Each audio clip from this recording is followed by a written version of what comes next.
On va passer d'un univers artistique à un univers un petit peu plus numérique avec le génie informatique. Des métiers là aussi qui sont en pleine ébullition avec beaucoup de perspectives d'emploi. Ce sont aussi des métiers très recherchés. Et pour nous en parler, on va accueillir Marcelo Zanconi qui est le responsable pédagogique de l'ESGI, l'école de génie informatique. Bonjour Marcelo. Bonjour.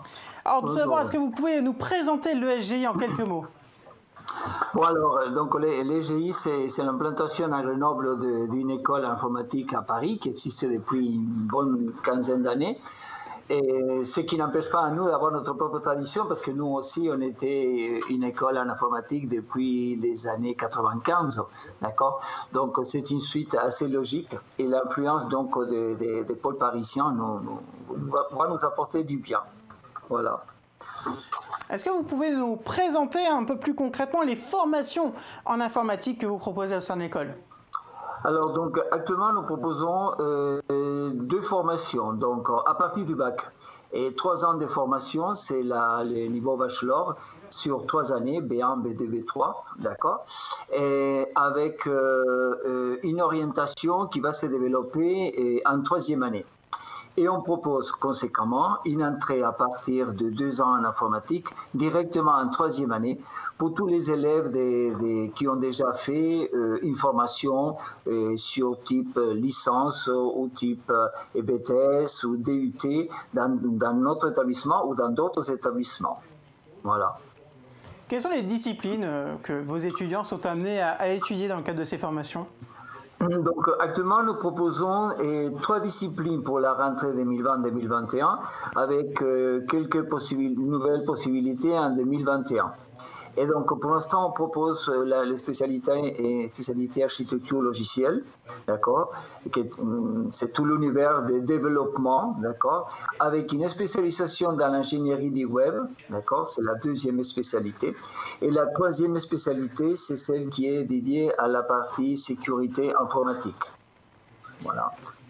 Avec effectivement des domaines qui sont tout à fait des demandes du marché. Alors Marcelo, on parle beaucoup de pédagogie en mode projet en ce moment. Est-ce que c'est cette pédagogie qu'on retrouve également au sein de votre école ? Oui, effectivement. Donc c'est une pédagogie que nous utilisons depuis quelques années déjà, et surtout à partir de la 2e et la 3e année. Donc en première année, il faut savoir qu'il y a un ensemble de bases ou des fondamentaux, comme on les appelle, qu'il faut connaître. Donc nous proposons des projets, mais à partir du 2e semestre de la première année. Par contre, en 2e et 3e année concrètement, là les projets font partie de l'apprentissage des premiers jours des cours. Voilà, avec des propositions intéressantes faites par les candidats, par les élèves, d'accord, ou bien proposées par l'école pour créer un esprit de compétitivité, je dirais, entre nos élèves, pour voir qui proposerait éventuellement la meilleure des applications. D'accord. On voit d'ailleurs, Marcelo, en même temps que vous parlez, les très belles images du campus éducatif Grenoble et notamment des salles de cours de votre école. Concrètement, en termes de profil, est-ce qu'il faut déjà être calé en informatique pour pouvoir vous rejoindre ou est-ce qu'on peut démarrer en ayant juste le minimum en informatique ? Alors, la première année, je crois qu'Amanda il a parlé, la première année, on ne demande que le bac, d'accord. Donc il faut avoir passé le bac, il faut avoir réussi le bac.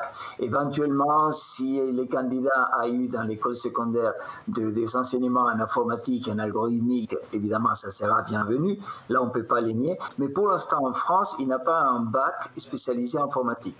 Simplement, il y a quelques enseignements en mathématiques qui comprennent un petit peu des choses de l'informatique. Donc ça, c'est les prérequis minimums donc, pour les B1. Et à partir pour le B3, à différence pour le B3, il faut effectivement un diplôme en bac plus 2, d'accord, pour la partie informatique et selon le parcours, en accord avec le parcours que les candidats vont choisir. D'accord. Alors Marcelo, on est dans un univers, l'informatique, qui évolue constamment. Comment vous adaptez justement vos formations à ces évolutions du secteur informatique ? Bon, alors nos programmes, ils sont construits sur, c'est ce qu'on appelle des compétences. Ça veut dire que nos programmes ne contiennent pas des thèmes statiques, ils contiennent des compétences que les candidats doivent acquérir. Et ces compétences, ils sont toujours liées à un service informatique qu'on va proposer aux utilisateurs, d'accord?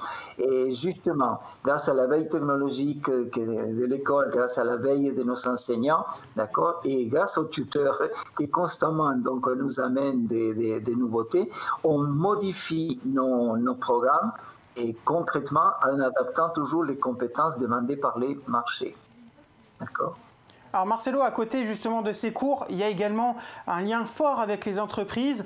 Est-ce que vos étudiants doivent suivre une alternance, par exemple, pour intégrer vos formations ? Alors, l'alternance, c'est une excellente option. Elle est obligatoire en troisième année, d'accord, pour les élèves de Bac plus 2 à Bac plus 3, c'est obligatoire car le travail en entreprise fait partie des conditions pour réussir le diplôme. Par contre, elle n'est pas obligatoire en première année et en deuxième année, mais nous la proposons quand même. D'accord. Donc, effectivement, l'alternance à partir de la première année garantit à la fin du diplôme, pas seulement le diplôme, mais 3 ans d'expérience dans une entreprise. Aujourd'hui, grâce au contrat d'apprentissage, on peut faire ça. Alors j'imagine que, vu le secteur dans lequel vous évoluez, vos étudiants ne doivent pas avoir trop de difficultés à trouver un contrat d'alternance. Alors, en deuxième et troisième année, c'est beaucoup plus facile, ça il faut le dire. La Covid ne nous a pas aidés parce qu'il y en a eu beaucoup d'entreprises qui étaient un peu prudentes par rapport à engager des candidats dans des conditions d'alternance.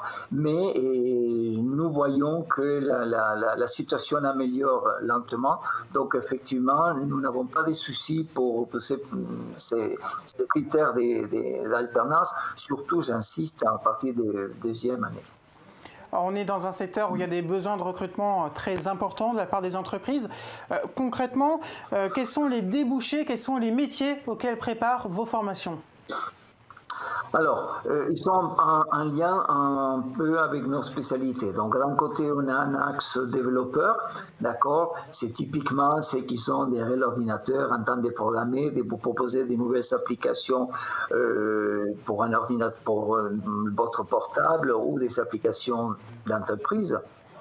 Et vous avez un deuxième axe, que c'est l'axe sécurité, d'accord. Donc, tout ce qui est les contrôles de sécurité, l'accès aux machines, les fameux hackers, virus, tous ces types d'activités. Et ça, c'est deux parcours que nous proposons qui sont tout à fait en accord avec notre marché de travail.